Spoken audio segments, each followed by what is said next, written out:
The UFC is back at the apex with UFC Vegas 78, and given how poorly stacked this card actually is, I'm not going to complain too much that this is not in front of a live crowd. Anyway, let's get right into the action right now.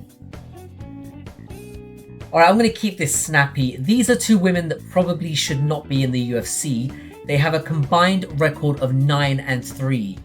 Combined. That's absolutely bananas. I'm going to take Luana Santos though. I don't really know that much about her. I just think that Miller is very sloppy on the feet and leaves openings, and I think she's going to get taken down at will here.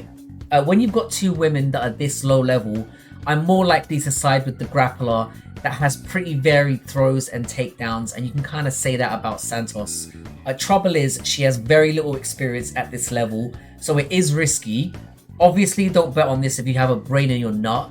I do prefer Santos slightly, but this is a bit of a coin flip.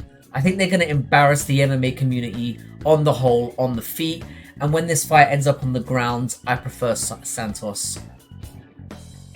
Alright, another women's fight. Excellent. I'm going to take Amorim. This is kind of a wrestler in Ruiz versus a BJJ practitioner in Amorim, and that's kind of the issue here for me. When the wrestler's game is to get you down, but that plays into the opponent's game, this makes this a no-brainer for me. Does this mean you should bet it? Of course not. We are somewhat sensible people here, and the odds on this one are way too wide. This is going to be a theme for the card, by the way. On the plus side, both women are somewhat hot, so let's enjoy that.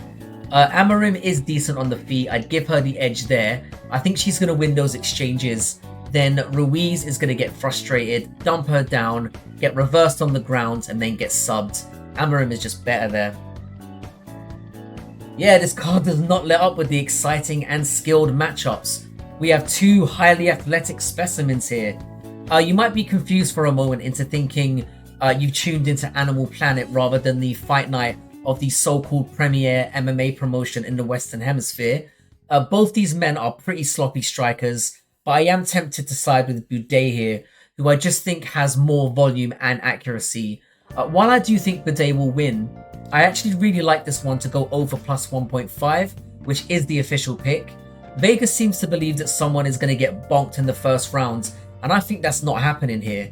Again, it's two pretty unskilled guys without KO power, and with the UFC judging how it is, taking a money line would be a stupid one for me. I think they scrap away and this goes to a close decision, or at least over the 1.5. That's the play for me. I actually quite like this matchup, and unlike with most cards, this is a case of pick your tomato can crusher. Marshall is coming off a split loss against Gomi, which I actually thought he won or edged slightly. Maybe I had shit in my eyes though, because I actually picked him. And he is a guy that brings power and quite a well-rounded game. He can wrestle quite well. I am going to pick Dulgarian though. 5 fights as a pro and 4 as an amateur, and he's won them all and never been out of the first round. He's explosive, he's got a good ground game, and I actually think he's a really live dog here to take this one. The risk is that obviously we don't know what he can do if it goes beyond that first, and that's why I believe the odds are as skewed as they are. From what I've seen and the odds at play here, I like Dulgarian's finishing ability. Marshall is good but doesn't have the same killer instinct.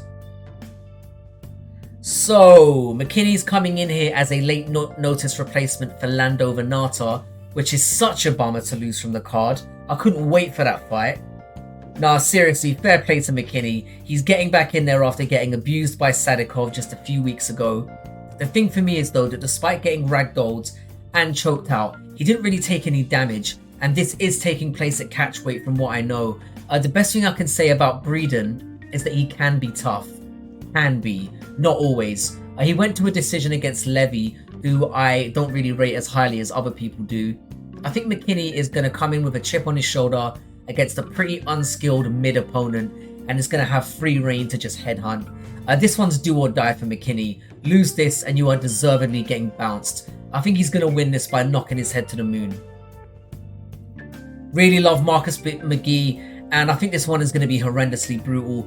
JP Bays is actually a very competent fighter though. He can scrap a little, has a nice takedown game, I just think his soul was taken when his ex-wife left him in humiliating fashion, getting piped by Roman Dolidze on her way out the door. His biggest weakness really though is that his chin is made out of straw, and with a guy like Mcgee that can crack and is coming off a performance of the night and an upset win against Journey Newson, he's going to be coming in with confidence, and at 33 years old, he's basically at a point of his career where it has to happen now. I think Mcgee's going to crack him and move on. Bays gets cut by Sunday morning. Again, the odds in this card, this one's a total disrespect. I do think Fremd is the better fighter. He looked great against Dumas, who bounced back pretty well and looked decent doing it. But a minus 325 favourite here is a joke. He is not that much better than Pickett, who has a decent reach advantage and does have some power. The output in strikes per minute are pretty close, but with Fremd being the younger guy and more accurate, it's very hard to pick against him in this one. I can see a lot of clinching in this one, and Fremd going for the clinch control to negate Pickett's reach advantage, and I like a distance player over 1.5 because of that. I do think Fremd will ultimately get the win, but there's no way I'm willing to lay money on him when it's this broad. Anyone that loses to Trayshawn Gore should not be a broad favourite against anyone. I think this squeaks over 1.5, with Fremd eventually breaking him down. This is on the main card. Jesus. Yeah, I'm going to take tap on Nchukwi. He's had some bad losses to Asma and Carlos Ulberg, but at least he looked pretty decent in those fights. Showed he can apply pressure and power against potentially very good opponents, and he was doing that at light heavyweight where he was clearly a little bit undersized in there. The move to middleweight implies to me that he's putting the lard down and is trying to take his career a little bit more seriously, and I expect his power and pressure to translate into the second shallowest division in males MMA. Dobson is not terrible, but just look at the guy.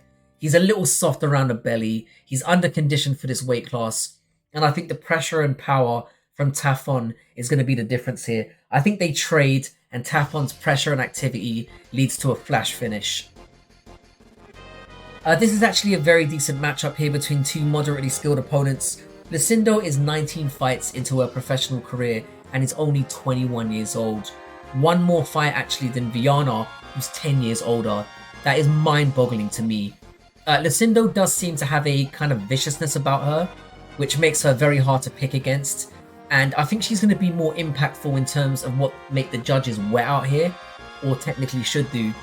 While I think Viana will have the advantage on the ground, Lucindo is also very competent there and demonstrated good positional awareness in her fight with Brogan Walker, who, let's be honest, is shite. Lucindo's loss to Jarigui looks a little better after she steamrolled that Greek girl, I forget her name. This again is going to come across as a little bit of a cop-out.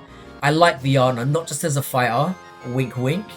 I just think that even though Lucindo might have more ways to win, I don't see either girl getting knocked out.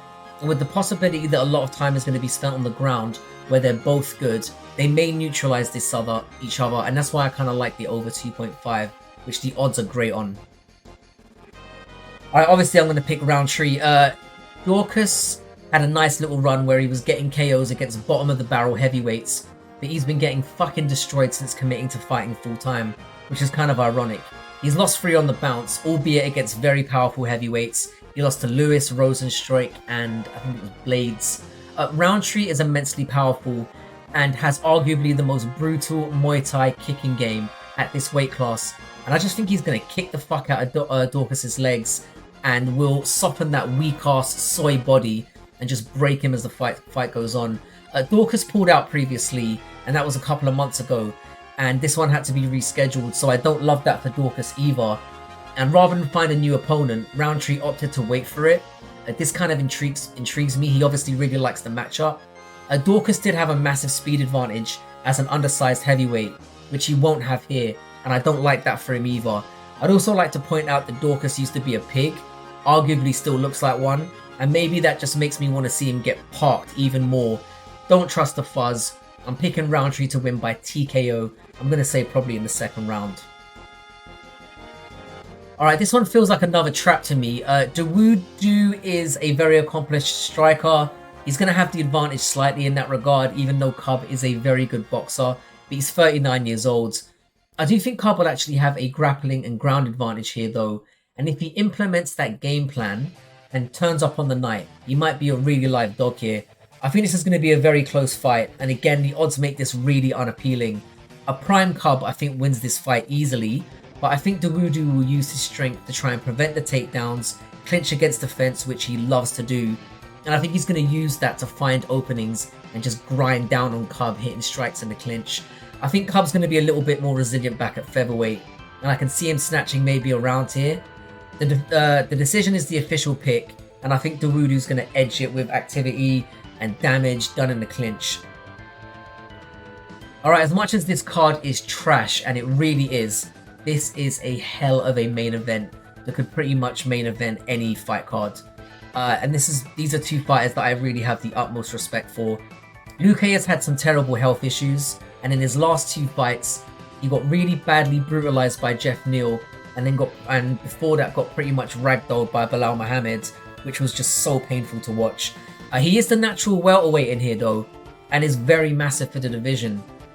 Whereas the Anjos is older and did spend the majority of his career at lightweight. Luque will have the power and striking advantage, and I can see this going one or two ways. Either Luque is going to catch him in the first three and put him out, or it's going to go to a decision as Dos Anjos grows into the fight and wet blankets him basically the same way that Belal does. I really want Luque to win. He's younger, he's got a lot more fights left in him. Before the health issues, I would have picked him so surely, but after his last two performances and the strengths that Dos Anjos brings to the table, the grappling, the durable chin, he's a pretty good striker himself. I think Dos Anjos is going to weather the storm in the early stages and make this an ugly fight. I'm going to go against the majority here, and I'm going to take Dos Anjos to win by maybe 4 rounds to 1, 3 rounds to 2 on the scorecards, taking over as the fight goes on, finding openings for takedowns, and wearing Luque out on the ground. Potentially great fight though. Alright, my record this year is 209 to 100, so I've been hovering at around 67% for what feels like forever now. Have a great one, and I'll catch you on that Saturday. Take care.